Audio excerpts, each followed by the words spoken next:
Madame la secrétaire générale des affaires régionales, Monsieur César, Mesdames et Messieurs les conseillers, à ce moment particulier marqué par les tensions internationales et le retour de la guerre, nous partageons tous de vives inquiétudes dans un contexte lourd d'incertitudes. Quels vont être les impacts de ces événements sur le commerce international, sur le fret maritime, sur le prix des hydrocarbures?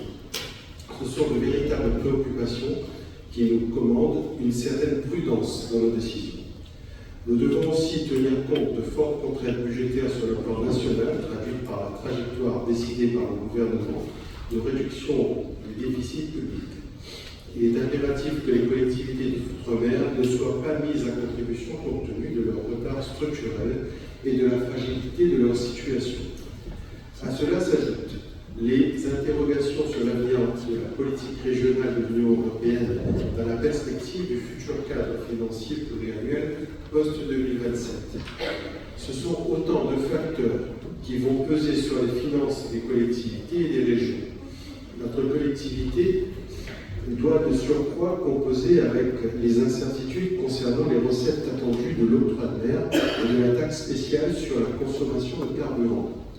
La présidente, Monsieur le Président, vous a saisi sur le sujet de la TSCC, dont le potentiel fiscal est remis en cause à terme par l'électrification progressive du parc automobile. Je voudrais vous inviter à faire preuve de toute imagination possible dans ce sujet délicat. Dans les médias, nous demandons que les régions d'outre-mer, au même titre que les régions de l'Hexagone, puissent bénéficier du versement mobilité. Merci de nous appuyer dans cette démarche pour corriger cette inégalité de traitement. Aucune autre certitude, nous ignorons à ce jour les orientations que prendra le gouvernement suite au rapport de l'Inspection générale des finances rendu public en mai dernier sur les dispositifs en faveur des entreprises, de la LODEOM, de la LOCOM. Nous ne savons pas non plus ce qui résultera du prochain SIOM qui doit se réunir le 10 juillet prochain. Enfin, le projet de loi sur la vie chère devrait être examiné par le Parlement dans les prochaines semaines ou à l'automne. La présidente du GADBELO a informé le président du Césaire de la région que la région vous sollicitera pour contribuer à l'avis que devra rendre prochainement notre collectivité sur ce projet de loi. C'est en ayant en perspective tous ces éléments que nous poursuivons la mise en œuvre de notre projet de mandature à la région en ayant le souci de préserver nos capacités d'investissement.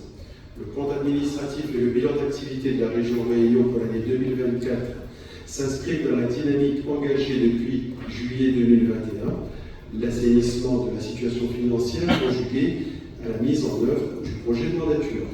Sur le plan budgétaire, les indicateurs demeurent positifs avec un taux de désendettement de cette année inférieur au seuil des 9 années, une capacité d'épargne reconstituée avec un taux d'épargne brut de plus de 24,2%, une maîtrise des dépenses de fonctionnement et la priorité donnée à l'investissement qui représente 59% du budget. La région, chef de file de l'action économique et autorité de gestion des fonds européens de développement régional FEDER, assume pleinement sa vocation et sa responsabilité de collectivité bâtisseuse. En 2024, elle a injecté au titre des dépenses d'investissement 738 millions d'euros dans l'économie réunionnaise et a mis en route des chantiers générateurs d'emplois et d'activités. Il est essentiel pour l'avenir de maintenir les efforts engagés afin de disposer d'une capacité d'investissement, avec notamment les chantiers programmés des 2 lycées, des travaux d'achèvement de la nouvelle route du littoral et plus tard du futur transport ferroviaire.